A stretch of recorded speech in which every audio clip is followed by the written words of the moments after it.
आज हम करने वाले हैं एसएससी जीडी के 2025 में जो शिफ्ट हुई थी 53 शिफ्ट हुई थी, सारी की सारी जीके के क्वेश्चंस आज हम कंप्लीट करने वाले हैं। साथ ही के साथ एक्स्ट्रा जो फैक्ट्स हैं, जो इम्पोर्टेंट है हमारे 2025 में जो एग्ज़ाम होने वाला है एसएससी जीडी का, उसके लिए इम्पोर्टेंट है। और इस वीडियो को अंत तक जरूर देखिएगा। शुरुआत में एक दो क्वेश्चन हो सकते हैं मुझसे अच्छे से ना बने समझाते, बट आने वाले सारे क्वेश्चन अच्छे से प्रैक्टिस करेंगे हम लोग, ठीक है। अब हम डिस्कस करते हैं, पहले हम इनकी इंक्रीज कर लें। देखिए आज हम सेकेंड शिफ्ट करने वाले हैं 20 फरवरी 2024 की। तो इसका पहला क्वेश्चन है, प्रत्येक वर्ष अगस्त के दूसरे शनिवार को अल पुज्जा के पास आयोजित नेहरू ट्रॉफी प्रतियोगिता खालिस्तान श्रेणी के सबसे प्रतिस्पर्धी और लोकप्रिय है। तो देखिए बैडमिंटन की नेहरू ट्रॉफी प्रतियोगिता तो नहीं है, बास्केटबॉल की नेहरू ट्रॉफी प्रतियोगिता नहीं है, घुड़दौड़ की नहीं है, ये है नौका दौड़ की, ठीक है, जो कि केरल में आयोजित की जाती है। देखिए हम इसके बारे में एक्स्ट्रा फैक्ट्स जान लेते हैं। तो देखिए केरल के हम पहले सारे के सारे त्यौहार जान लेते हैं जो कि इम्पोर्टेंट हैं। नेहरू ट्रॉफी देखिए इसकी शुरुआत कब हुई थी? 1952 में जवाहरलाल नेहरू ने की थी, ठीक है। 1952 में बल्लमकाली नाव दौड़, यह एक पारंपरिक खेल है जो मुख्य रूप से केरल में फसल ओणम उत्सव के दौरान आयोजित किया जाता है, आपको याद रखना है। अट्टुकल पोंगल उत्सव कहाँ से संबंधित है? केरल से संबंधित है। विशु विशु की बात करते हैं तो ये केरल का नव वर्ष है, याद रखना है। कुडियट्टम एक कला रूप है, ठीक है, इसको भी याद रखना। कुडियट्टम केरल से संबंधित है, कुडियट्टम नृत्य भी है। त्रिशूर पूरम महोत्सव, मकर विलक्कू महोत्सव जो कि मकर संक्रांति के दौरान मनाया जाता है, ये इंपॉर्टेंट है। थैयम महोत्सव, ओणम महोत्सव एक फसल महोत्सव है जो कि इंपॉर्टेंट है। अब हम बढ़ते हैं नेक्स्ट क्वेश्चन की तरफ। देखिए सेकंड क्वेश्चन की बात करते हैं। संगीत नाटक अकादमी, ध्यान रखिएगा, संगीत नाटक अकादमी होती है, साहित्य अकादमी होती है, ठीक है, याद रखना है। संगीत नाटक अकादमी भारत की संगीत, नृत्य और नाटक की राष्ट्रीय अकादमी है। इसे 1952 में खालिस्तान तत्कालीन भारत सरकार के एक प्रस्ताव द्वारा बनाया गया था, जिसके पहले अध्यक्ष डॉक्टर पीवी राजमन्नार थे। तो बात करते हैं किस मंत्रालय के भारत सरकार के किस मंत्रालय के द्वारा किया गई थी इसकी शुरुआत? तो देखिए परिवहन मंत्रालय तो हो नहीं सकता है, कला मंत्रालय गैस कर सकते हैं, हो सकता है शिक्षा मंत्रालय कर सकते हैं। शिक्षा मंत्रालय हम नहीं करेंगे, 90% लोग कहेंगे यार ये तो नृत्य और नाटक से संबंधित है, तो ये दोनों में कंफ्यूज होंगे। और हालांकि बात करते हैं तो इसका आंसर है शिक्षा मंत्रालय की पहल है, ठीक है। ये कंफ्यूजन क्वेश्चन था, कई लोगों को कंफ्यूज करता। देखिए संगीत नाटक अकादमी की स्थापना कब की गई थी? 31 मई 1952 में शिक्षा मंत्रालय ने की थी, और 28 जनवरी 1953 को उद्घाटन नई दिल्ली में हुआ था, ठीक है। अब बात करते हैं संगीत नाटक अकादमी तो क्या करती है? 8 शास्त्रीय नृत्यों को मान्यता देती है। और साहित्य अकादमी कितने नृत्यों को मान्यता देती है? 9 नृत्यों को, इसमें छऊ भी इंक्लूड कर दिया जाता है। अब बात करते हैं तो भरतनाट्यम पहला है जो कि तमिलनाडु से संबंधित है, ओडिसी उड़ीसा से संबंधित है, कुचिपुड़ी आंध्र प्रदेश से संबंधित है, और सत्रिय असम से संबंधित है। मोहिनीअट्टम केरल से संबंधित है, कथकली केरल से संबंधित है, मणिपुरी मणिपुर से संबंधित है। अब बात करते हैं रुक्मणी देवी अरंडेल को 1957 में संगीत नाटक अकादमी पुरस्कार प्राप्त हुआ था, और ये किससे संबंधित है? भरतनाट्यम से संबंधित है, जो कि तमिलनाडु से बिलोंग करती हैं। अब बात करते हैं नेक्स्ट क्वेश्चन की। देखिए तीसरा क्वेश्चन है, ध्वनि की प्रबलता किस इकाई में मापी जाती है? देखिए हमें इसके इंग्लिश वर्ड को भी जानना होता है, तो इसको बोलते हैं एम्पलीट्यूड।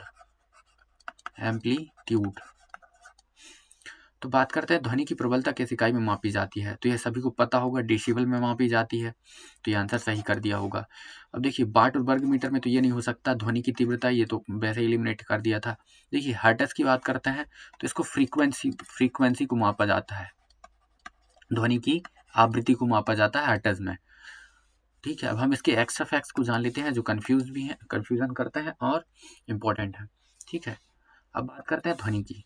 तो ध्वनि क्या है? ऊर्जा का ही एक रूप होता है जो सुनने की संवेदना उत्पन्न करती है। ये कैसी तरंग है? अनुदैर्ध्य यांत्रिक तरंग है, याद रखना है।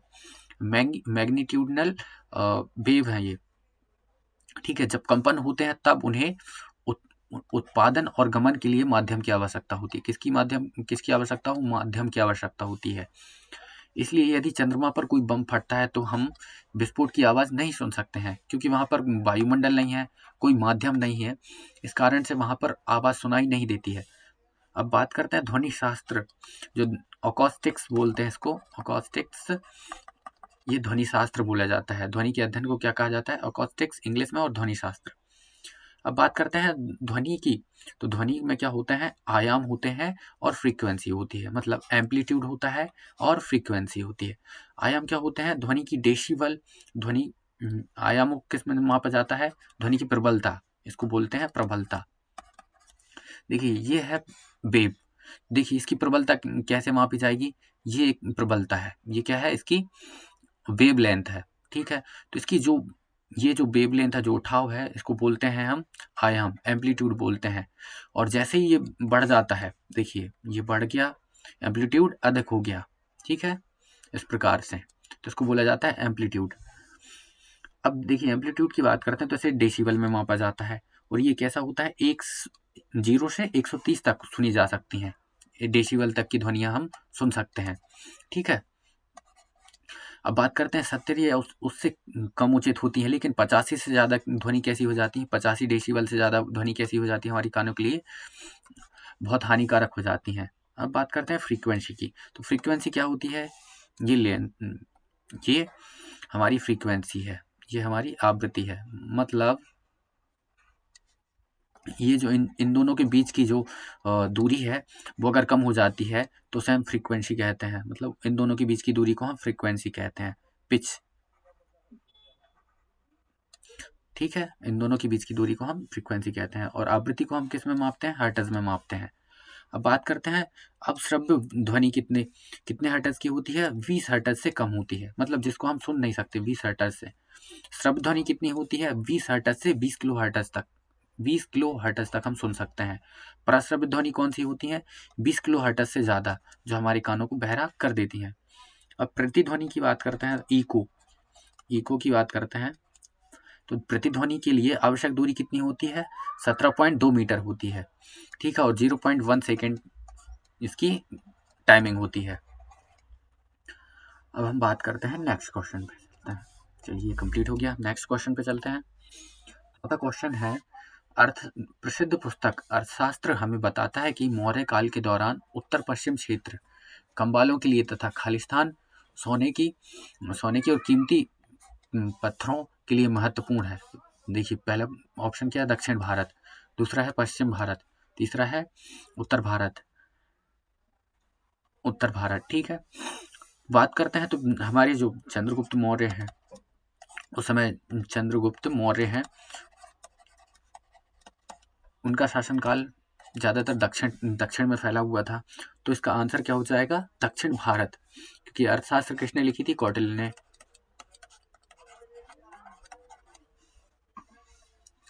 अब हम इसके बारे में एक्स्ट्रा फैक्ट्स जान लेते हैं। देखिए सारा का सारा जो इम्पोर्टेंट है, चाणक्यों को हम किस और नाम से जानते हैं? कौटिल्य और विष्णुगुप्त के नाम से जानते हैं। अर्थशास्त्र की रचना के कारण उन्हें भारत का मैकियावेली भी कहा जाता है, ठीक है। मौर्य काल को उस समय कितने 4 भागों में बांटा गया था? पूर्व, पश्चिम, उत्तर, दक्षिण। तो पूर्व की राजधानी क्या थी? तौसली। पश्चिम की राजधानी क्या थी? उज्जैन। और उत्तर की राजधानी क्या थी? तक्षशिला। दक्षिण की स्वर्णगिरी। ये चारों के चारों नाम याद रखने हैं। पूछा गया था अभी एक क्वेश्चन में एमटीएस के कि मौर्य काल में शासन किन किन क्षेत्रों में फैला हुआ था, तो ये चार ऑप्शन में से एक ऑप्शन गायब कर दिया था, ठीक है। तो बात करते हैं इसकी स्थापना 321 ईसा पूर्व में घनानंद को हराकर चंद्रगुप्त मौर्य ने की थी। किसकी सहायता से? कौटिल्य की सहायता से की थी। चंद्रगुप्त मौर्य का जन्म कब हुआ था? 345 ईसा पूर्व, और इनकी मृत्यु कब हुई थी? 298 ईसा पूर्व में हुई थी। कहाँ पर हुई थी? श्रवण बेलगोला में हुई थी। अब बात करते हैं मैगस्थनीज, जो कि चंद्रगुप्त मौर्य के काल में आया था। इंडिका पुस्तक की उसने क्या की थी? रचना की थी, और इंडिका में प्राचीन भारत के इतिहास के बारे में वर्णन किया है, जिसके कारण इसे भारतीय इतिहास का पिता भी कहा जाता है। क्या कहा जाता है इन्हें? भारतीय इतिहास का पिता। और मौर्य साम्राज्य की बात करें तो उसकी राजधानी क्या थी? पाटलिपुत्र। अब शैल्यूकेश निकेटर को हराकर क्या किया था चंद्रगुप्त मौर्य ने? और क्या क्या किया था? सेल्यूकस निकेटर को हराकर उसकी पुत्री हेलेना से शादी की थी, जो कि यूनान देश से संबंध रखती थी। अब गुजरात में क्या किया था चंद्रगुप्त मौर्य ने? सुदर्शन झील का निर्माण किया था, मतलब उसकी नींव रखी थी उनने। ठीक है, चंद्रगुप्त मौर्य ने सुदर्शन झील की गुजरात में। अब इनके पुत्र कौन थे? बिंदुसार। बिंदुसार के पुत्र कौन थे? अशोक। इन सब के बारे में हम धीरे धीरे जान लेंगे। जब हम सेपरेट वीडियोस पढ़ेंगे उनमें, हम हिस्ट्री की सेपरेट वीडियोस करेंगे तो उनमें हम कर लेंगे जनवरी में। ठीक है, मेरा फ्लो भी आ जाएगा तब तक। नेक्स्ट क्वेश्चन की तरफ बढ़ते हैं। भारत के निम्नलिखित में से किस राज्य में पोनालू त्योहार मनाया जाता है? देखिए, किस राज्य में मनाया जाता है? पश्चिम बंगाल में नहीं मनाया जाता है, तमिलनाडु में नहीं मनाया जाता है, असम में नहीं, तेलंगाना में मनाया जाता है। तो हम तेलंगाना से संबंधित जितने भी त्योहार हैं उन सब के बारे में जान लेते हैं। अब आपको याद ये रखना है, ठीक है। तेलंगाना की बात करते हैं। तेलंगाना 2014 में बना था, आंध्र प्रदेश से अलग होकर, ये सभी को पता है। तो तेलंगाना में कौन कौन से त्योहार मनाए जाते हैं? बतुकम्बा महोत्सव मनाया जाता है। यह त्योहार महालय अमावस्या से शुरू होता है और 9 दिन तक चलता है, दुर्गाष्टमी पर समाप्त हो जाता है। ठीक है। बुनालू महोत्सव, यह क्या है? द्रविड़ पारंपरिक जो द्रविड़ शैली होती है ना, दक्षिण भारत में से संबंधित है, वहां पर ये मनाया जाता है, उस शैली में मनाया जाता है। नागोबा जात्रा तेलंगाना से संबंधित है। पीरला पांडुगा, ये तेलंगाना से संबंधित है। मेदराम जात्रा तेलंगाना से संबंधित है। अलाई बलाई तेलंगाना से संबंधित है। डुन्ना पोथालू पाडुंगा। वफेली कार्निवल, इसे वफेली कार्निवल भी कहा जाता है। ठीक है, ये याद रखना है, सीपीयू में क्वेश्चन पूछा गया था। दुन्ना पोथालू, इनके नाम भी याद नहीं होते हैं। समकक्का सरकक्का जात्रा, ये तेलंगाना से संबंधित है। ठीक है, हम नेक्स्ट क्वेश्चन की तरफ बढ़ते हैं। देखिए, निम्नलिखित में से कौन सा भारतीय रिजर्व बैंक का कार्य है? तो भारतीय रिजर्व बैंक के कार्यों के बारे में तो सभी को पता होगा। देखिए, मुद्रा जारी करता है, अंतिम ऋणदाता है, सही है। मतलब एक और दो दोनों कार्य हैं इसके। नेक्स्ट, अब इसके बारे में हम एक्स्ट्रा फैक्ट्स जान लेते हैं जो कि हमारे लिए इम्पोर्टेंट है। ये आरबीआई की बात करते हैं तो इसका फुल फॉर्म होता है रिजर्व बैंक ऑफ इंडिया।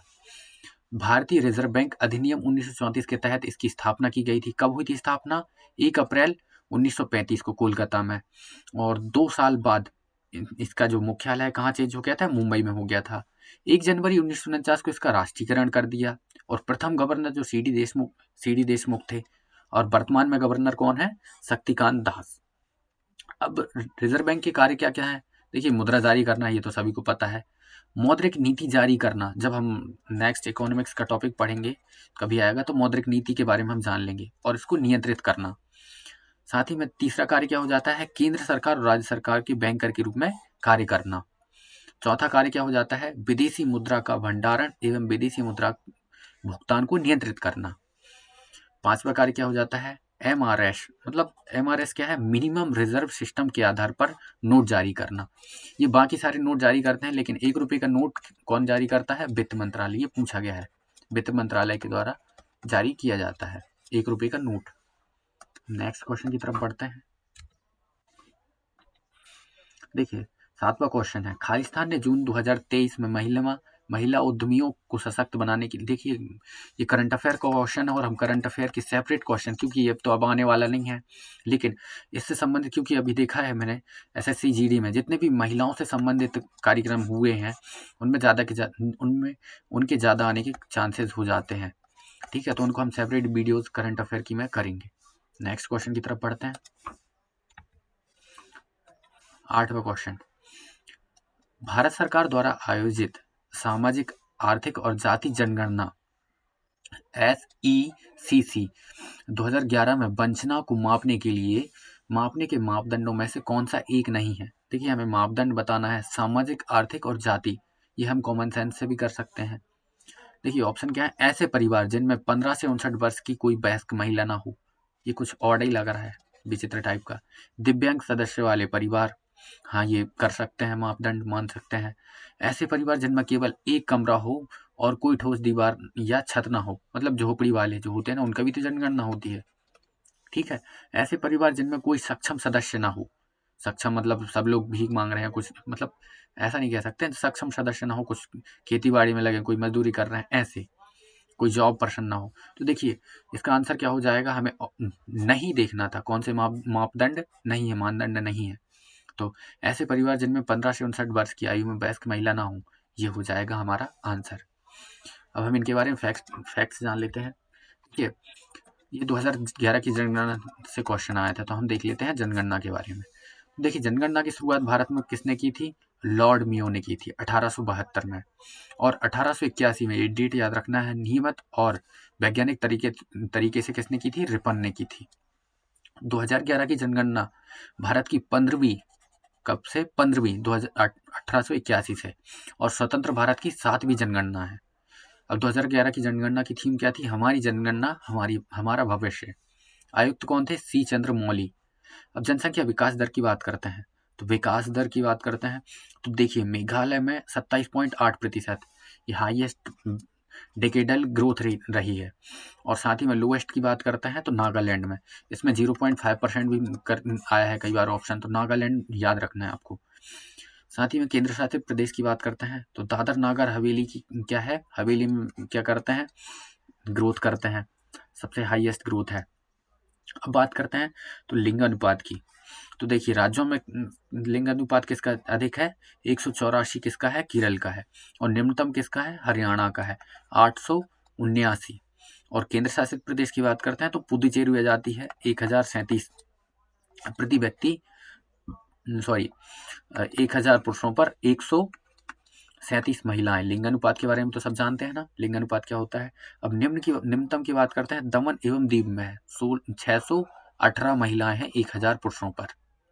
ठीक है, हम नेक्स्ट क्वेश्चन डिस्कस करते हैं।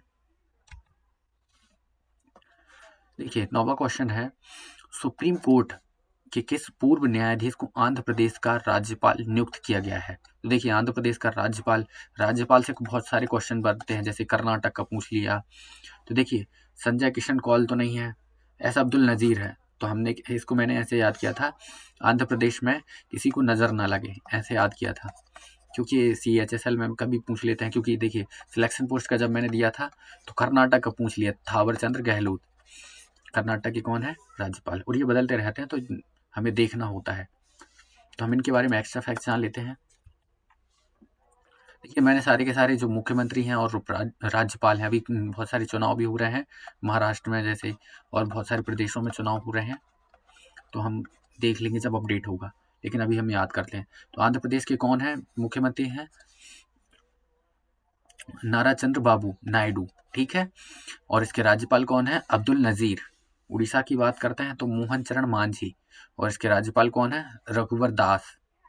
कर्नाटक की बात करते हैं तो मुख्यमंत्री कौन है, सिद्धरामैया, और ये थावरचंद्र गहलोत क्या है, राज्यपाल हैं।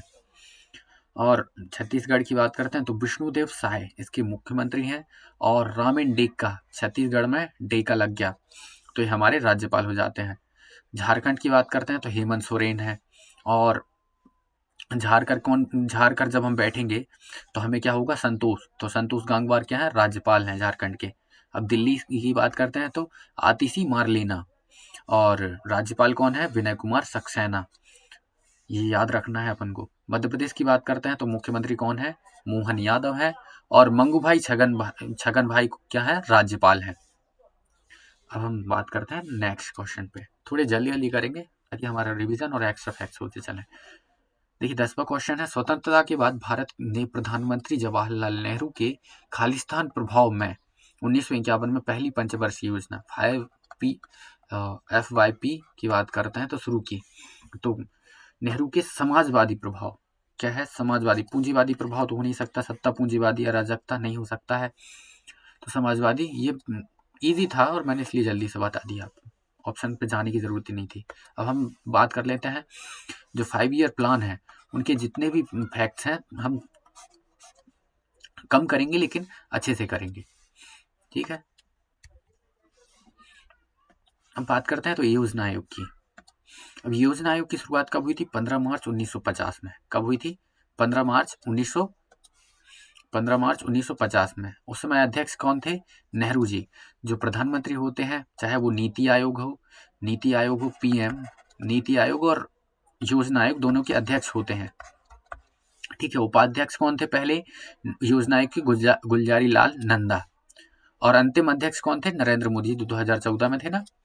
और अंतिम उपाध्यक्ष कौन थे? मोन्टेक से आलूवालिया। और हमने योजना आयोग को कहाँ से लिया था? यूएसएसआर से। ठीक है, सोवियत संघ, रूस से। अब पहली पंचवर्षीय योजना 1951 से 56 तक चली। टोटल हमने 12 पंचवर्षीय योजनाएं चलाई। आज हम देख लेते हैं 2। ठीक है, 1951 से 1956 तक चली। इसका लक्ष्य क्या था? 2.1, और प्राप्त कितना किया था? 3.6। अब इसी समय क्या हुई थी? देखिए, जितने भी इंपॉर्टेंट काम हुए थे हम वो कर लेते हैं। तो देखिए, इसी समय LIC की स्थापना हुई थी 1 सितंबर 1956 में। ये पूछा गया है क्वेश्चन। और पहली पंचवर्षीय योजना कृषि पर आधारित थी, और साथ ही में हेराल्ड डोमर मॉडल पर आधारित थी, ये पूछ लिया जाता है। दूसरी पंचवर्षीय योजना की बात करते हैं, 1956 से 61 तक चली।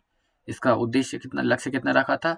4.5, और इसने प्राप्त कितना किया था? 4.27। ठीक है, अब ये किस पर आधारित थी? PC महालनोबिस मॉडल पर आधारित थी। खादी एवं ग्रामोद्योग की आयोग की स्थापना की गई थी दूसरी पंचवर्षीय योजना में। मिश्रित अर्थव्यवस्था पर आधारित थी दूसरी पंचवर्षीय योजना।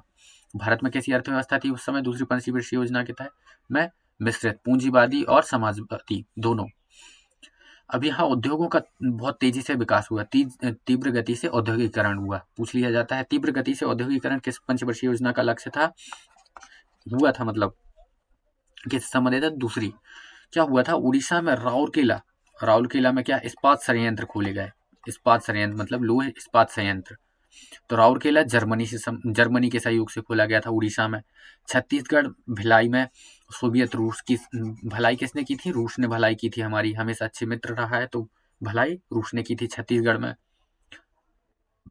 पश्चिम बंगाल की बात करते हैं। पश्चिम बंगाल के दुर्गपुर में ब्रिटिश की सहायता से खोला गया था। ठीक है, हम नेक्स्ट क्वेश्चन पे आगे बढ़ते हैं। 11वां क्वेश्चन, भारत में अनुच्छेद 333 के प्रावधानों के अधीन प्रत्येक राज्य की विधानसभा में खालिस्तान सदस्य से अधिक नहीं होंगे। तो देखिए, 400 ये नहीं है। इसका आंसर बात करते हैं तो 500 है। ठीक है, तो हम इसके बारे में एक्स ऑफ एक्स हमें ऐसे ही याद करना होता है, क्योंकि राज्यसभा और लोकसभा की जो सीटें हैं ना, वो सभी को पता होंगी। राज्यसभा में 250 है। देखिए, एक्स ऑफ एक्स यहाँ डिस्कस करते हैं। देखिए, 333 के प्रावधानों के प्रत्येक राज्य में 500 से अधिक और 60 से कम नहीं हो सकती हैं। सबसे अधिक जो राज्यसभा सीटें हैं, जो विधानसभा सीटें हैं, कितनी? 404। ये कहाँ है? उत्तर प्रदेश में है। और बात करते हैं तो राज्यसभा में सबसे अधिक से अधिक सीटें कितनी हो सकती हैं? 250। और ये किस में कहा है? 79 आर्टिकल में, अनुच्छेद 79 में। क्योंकि देखिए, राज्यसभा से संबंधित आर्टिकल क्या है? 79 है। लोकसभा से संबंधित आर्टिकल क्या है? 80। और संसद से संबंधित, सॉरी कंफ्यूज हो गया मैं। देखिए, संसद से संबंधित है आर्टिकल 79, और लोकसभा से संबंधित है, राज्यसभा से संबंधित, क्योंकि ये उच्च सदन है। राज्यसभा से संबंधित है 80, और लोकसभा से संबंधित है 81। ठीक है, याद रखना है अपन को। गलतियां होती हैं, सुधार ली जाती हैं। ठीक है, अब बात करते हैं 12वां क्वेश्चन, अमृतसर की संधि किस वर्ष हस्ताक्षरित की गई थी? तो अमृतसर की संधि किसके बीच में हुई थी, पहले देख लेते हैं। पहले सन की बात करते हैं, तो देखिए 1809 में हुई थी इसकी संधि। अब हम इसके बारे में एक्स्ट्रा फैक्ट जान लेते हैं, हम वहां डिस्कस कर लेंगे। अमृतसर की संधि कब हुई थी? 1809 में। ये क्वेश्चन बस ऐसे ही याद रखना है आपको। किन किन के बीच में हुई थी? महाराणा सिख साम्राज्य के महाराणा रणजीत सिंह और ब्रिटिश ईस्ट इंडिया कंपनी के बीच में हुई थी। और साथ ही में जो ब्रिटिश ईस्ट इंडिया के साथ जो आंग्ल सिख युद्ध हुए थे, उनकी हमें डेट याद रखनी है। तो देखिए, 1845 से 1846 को प्रथम हुआ था, और दूसरा आंग्ल सिख युद्ध हुआ था 1848 से 1849। ठीक है, आजाद होने के जस्ट 1 साल बाद, और जस्ट 1 साल पहले ब्रिटिश के साथ हुआ था। ठीक है, हम इसके बारे में एक्स्ट्रा फैक्ट्स जान लेते हैं। नेक्स्ट क्वेश्चन पे बढ़ते हैं। तो 13वां क्वेश्चन है, उत्तर प्रदेश की इंडो फारसी नृत्य शैली का नाम बताइए। उत्तर प्रदेश की नृत्य शैली, तो देखिए अभी हम डिस्कस करते हुए आ रहे थे शास्त्रीय नृत्यों के बारे में, तो वही नृत्य शैली है। तो देखिए उत्तर प्रदेश से संबंधित कौन है? कथक। गरबा कहाँ से संबंधित है? गुजरात में, जो कि महिषासुर का वध करती हैं, ठीक है, उससे संबंधित है। छऊ नृत्य कहाँ है? छऊ नृत्य के बारे में हम डिस्कस कर लेंगे अच्छे से। कथकली कहाँ है? केरल में, क्योंकि छऊ 3 राज्यों में मनाया जाता है। अब इनके बारे में एक्स ऑफ एक्स डिस्कस कर लेते हैं। तो छऊ की बात करते हैं सबसे पहले। छऊ नृत्य के 3 रूप हैं, ये पूछा गया है एमटीएस में। तो पुरुलिया छऊ पश्चिम बंगाल में मनाया जाता है, सराउकेला झारखंड में मनाया जाता है, मयूरभंज उड़ीसा में, ये वहाँ के स्थान है, इस कारण से ये नाम प्रसिद्ध हो गए। अब बात करते हैं उत्तर प्रदेश की, तो हम लोक नृत्यों के बारे में जान लेते हैं उत्तर प्रदेश के। तो उत्तर प्रदेश में रासलीला नृत्य मनाया जाता है, रामलीला नृत्य मनाया जाता है, कजरी नृत्य मनाया जाता है, नौटंकी कहाँ की जाती है? उत्तर प्रदेश में। चरिकुला नृत्य मनाया जाता है उत्तर प्रदेश में, याद रखना है। दादरा क्या है? वहाँ की शैली है, और ख्याल वहाँ की शैली है, ठीक है। राजस्थान की बात करते हैं, तो तेरह ताली राजस्थान से संबंधित है, घूमर राजस्थान से संबंधित है, चरी नृत्य राजस्थान से संबंधित है, कालबेलिया याद रखना है। 2010 में यूनेस्को की अमूर्त धरोहर में इसको शामिल किया गया था। इससे संबंधित एक नृत्य जो कलाकार है उनका नाम आता है गुलाबो सपेरा। गुलाबो सपेरा, ठीक है। भवई राजस्थान से संबंधित है। कच्ची घोड़ी गैर नृत्य जो कि भील जनजाति द्वारा किया जाता है, याद रखना है। चक्री नृत्य राजस्थान में किया जाता है। कठपुतली नृत्य, ख्याल नृत्य राजस्थान से संबंधित है। अग्नि नृत्य राजस्थान से संबंधित है। बालर नृत्य राजस्थान से संबंधित है, ठीक है दोस्तों। हम नेक्स्ट क्वेश्चन की तरफ बढ़ते हैं। स्टैटिक जीके से लगभग 3 क्वेश्चन हर शिफ्ट में आते हैं। हम स्टैटिक जीके की सीरीज चला लेंगे जैसे ही जनवरी स्टार्ट होगा ना, वहां पर। अब 14वां क्वेश्चन की बात करते हैं, तो पन्नालाल घोष किस संगीत वाद्य यंत्र के लिए प्रसिद्ध हैं? तो वो शहनाई के लिए कौन है? हरिप्रसाद चौरसिया। तबला के लिए जाकिर हुसैन। घाटम के लिए क्या है? T H Vinayakram. और बांसुरी के लिए कौन है? पन्नालाल घोष। अब हम इनके बारे में याद कर लेते हैं एक्स्ट्रा फैक्ट्स। बांसुरी से संबंधित हम कलाकार जान लेते हैं। हरिप्रसाद चौरसिया, राकेश चौरसिया जिनको ग्रैमी अवार्ड मिला था, पन्नालाल घोष, वी कुंजामणि मणि किसके पास होती है? जो बांसुरी बजा लेता है। उस्ताद सफत अहमद खान, ये नाम याद रखना क्योंकि ये तबला से संबंधित भी है और ये क्वेश्चन पूछा गया है। रघुनाथ सेठ बांसुरी से संबंधित है। राजेंद्र कुलकर्णी, टी.आर. महालिंगम बांसुरी से संबंधित है। अब बात करते हैं तबला की। हम थोड़े याद करते हैं, इनका रिपीटेशन करते चलेंगे हम आगे की शिफ्ट में। तो देखिए तबला से संबंधित कौन है? उस्ताद सफात अहमद खान तबला से संबंधित हैं। स्वप्न चौधरी, तन्मय बोस जब तबला बजाते हैं तो बिल्कुल तन्मय हो जाते हैं। विक्रम घोष, संदीप दास, साबिर खान तबला से संबंधित हैं। उस्ताद जाकिर हुसैन तबला से संबंधित हैं। उस्ताद अल्लाह रखा खान तबला से संबंधित हैं। सुखविंदर सिंह तबला से संबंधित हैं। किशन महाराज, गुदई महाराज, पंडित अनोखे लाल मिश्रा ये तबला से संबंधित हैं। इन सब के नाम हम ट्रिक के साथ याद करेंगे जब हम स्टैटिक जीके की वीडियो पर्टिकुलर करेंगे, ताकि हमारा कोई भी क्वेश्चन ना छूटे, ठीक है। नेक्स्ट क्वेश्चन की तरफ बढ़ते हैं आप। 15वां क्वेश्चन, भारत में दूसरे chief of defence staff CDS के रूप में किसे नियुक्त किया गया है? ये करंट अफेयर का क्वेश्चन है। जब हम करंट अफेयर करेंगे अपॉइंटमेंट, हम इसका जान लेते हैं अभी। तो देखिए कौन है? Lieutenant general Anil Chauhan. Next question को देखते हैं। 16वां क्वेश्चन है, निम्नलिखित में से कौन सा शब्द क्रिकेट से संबंधित नहीं है पूछा गया है। तो देखिए, तो इस क्वेश्चन के बारे में तो हर किसी से बन गया होगा क्योंकि क्रिकेट से संबंधित हर कोई जानता है। तो ईगल क्रिकेट से संबंधित है क्या? नहीं। बास्केट संबंधित है क्या? नहीं। ये दोनों कैसे संबंधित है? बास्केटबॉल से संबंधित है। तो देखिए इसका ऑप्शन क्या हो जाएगा? 1 और 2 दोनों संबंधित नहीं है। इसमें सिर्फ कंफ्यूजन का था। कंफ्यूज करते हैं। अब इसके बारे में एक्स्ट्रा फैक्ट देखते हैं, क्रिकेट बात करते हैं तो शॉर्ट में जान लेते हैं। देखिए शब्दावली क्या है, चाइना मैन है, हिट विकेट है, प्ले ऑन है, अपील है, लेग बाय है, पावर प्ले है, फॉलो ऑन है, मिड विकेट है। ठीक है, अब बात करते हैं तो देखिए क्रिकेट से संबंधित आती है तो आईसीसी, ये सभी को पता है, इंटरनेशनल क्रिकेट काउंसिल। इसकी स्थापना कब हुई थी, 1909 में हुई थी। अब साथ ही में जो क्या करती है, जितने भी इंटरनेशनल अंतर्राष्ट्रीय खेल हैं उनसे संबंधित है, वो हमारे देश में जो रेगुलेट करती है। अब हमारे देश में जो भी क्रिकेट होती हैं, टूर्नामेंट होते हैं, जैसे रणजी ट्रॉफी हुई, तो ये कौन रेगुलेट करता है, बीसीसीआई, भारतीय क्रिकेट बोर्ड होती है। इसकी स्थापना कब हुई थी, 1928 में। 1928 में कहाँ हुई थी, वानखेड़े स्टेडियम मुंबई में इसका मुख्यालय है। आईसीसी की बात करते हैं तो आईसीसी आईसीसी वनडे जो टेस्ट होता है ना, one day test, international one day international की बात करते हैं, जो अभी 2023 में भारत में हुआ था और ऑस्ट्रेलिया ने जीत लिया था। इसकी शुरुआत कब हुई थी, 1973 में फीमेल का स्टार्ट हुआ था और 1975 में मेल का, और सबसे पहले हमने 1983 में मेल का जीता था, जब कपिल देव हमारे कप्तान थे, और 2011 में हमने जीता था जब कैप्टन कूल हमारे कप्तान थे। और साथ ही में बात करते हैं T20 की। फीमेल का कब हुआ था, 2009 में हुआ था, और मेल का हुआ था 2007 में, और 2007 का इवेंट किसने किया था, इंडिया ने किया था।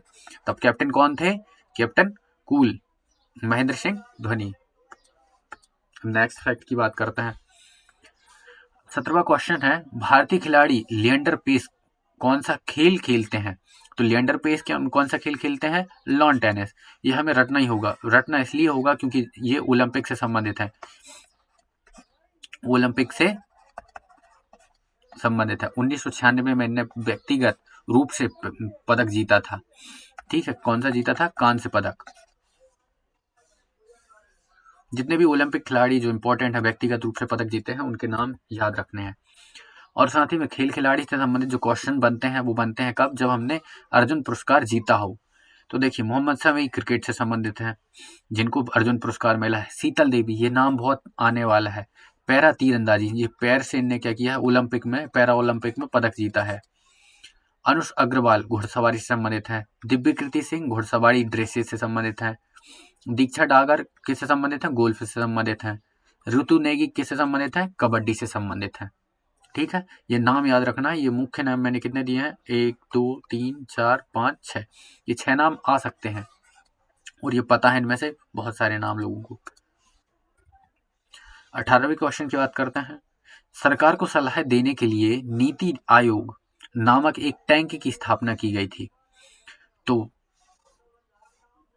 नैतिक सोच तो दे नहीं सकती है, सामाजिक सोच भी नहीं दे सकती है, धार्मिक विचार भी नहीं दे सकती है, नीतिगत विचार देती है। नीतिगत विचार इसलिए होती है क्योंकि हम एक क्या करते हैं, एक योजना बनाते हैं, योजनाओं की रिप्लेस किया था ना नीति आयोग ने, तो नीतिगत विचार बनाते हैं कि हमें आगे प्लानिंग बनाते हैं।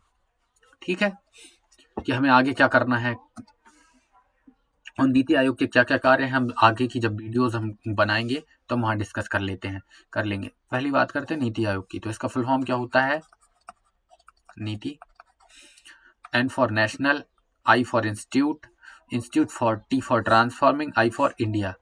ठीक है, national institute for transforming India. इसकी स्थापना कब हुई थी, 1 जनवरी 2015 की थी।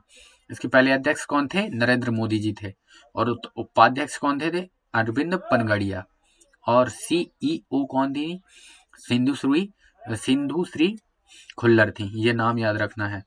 और वर्तमान में उपाध्यक्ष कौन है, सुमन बेरी हैं, और सीईओ कौन है, वीआर सुब्रमण्यम।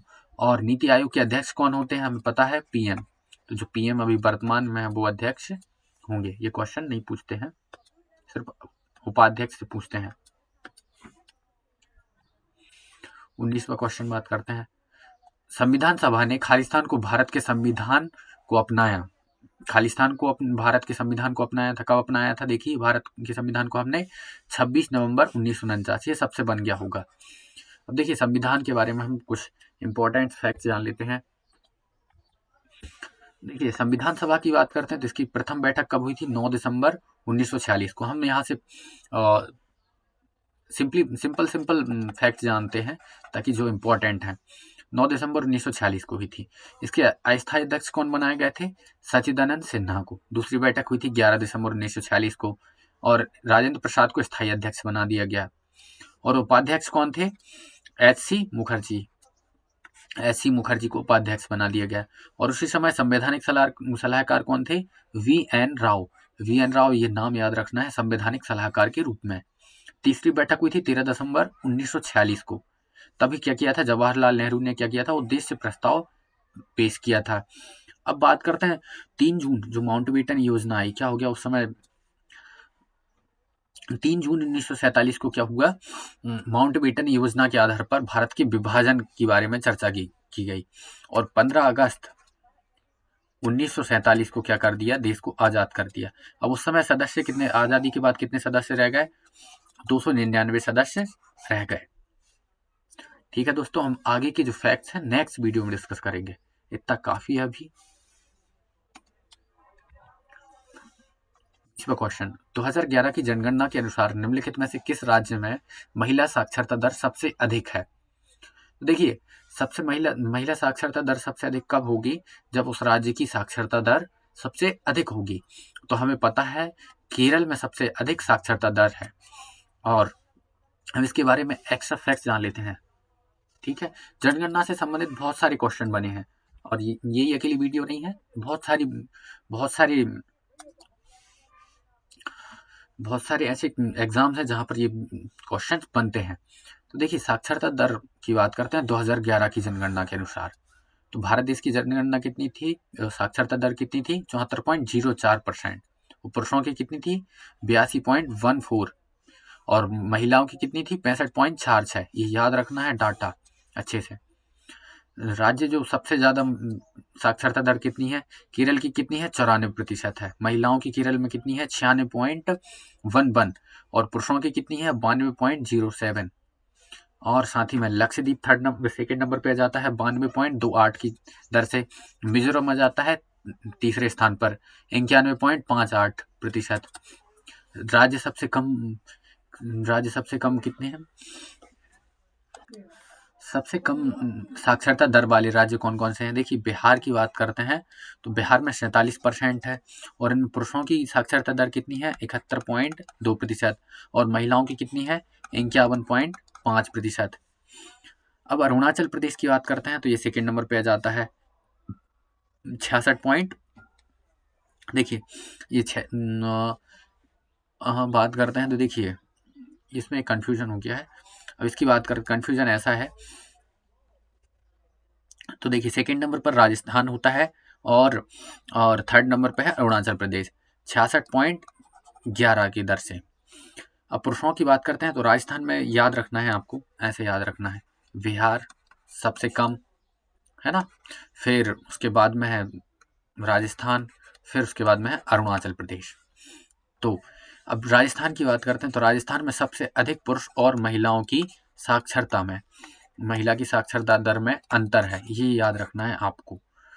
ठीक है, अब साथ ही में हमारी यहाँ पर वीडियो होती है कंप्लीट, यहाँ पर हमारी क्लास होती है कंप्लीट। थैंक यू दोस्तों, अगर वीडियो अच्छी लगी है तो लाइक करना और दोबारा से देखने आना, नहीं तो कोई बात नहीं, हम तो कंटिन्यू करेंगे और जब हम योग्य हो जाएंगे तब सब मिलेगा। लाइक और subscribe. All the best for your upcoming exam.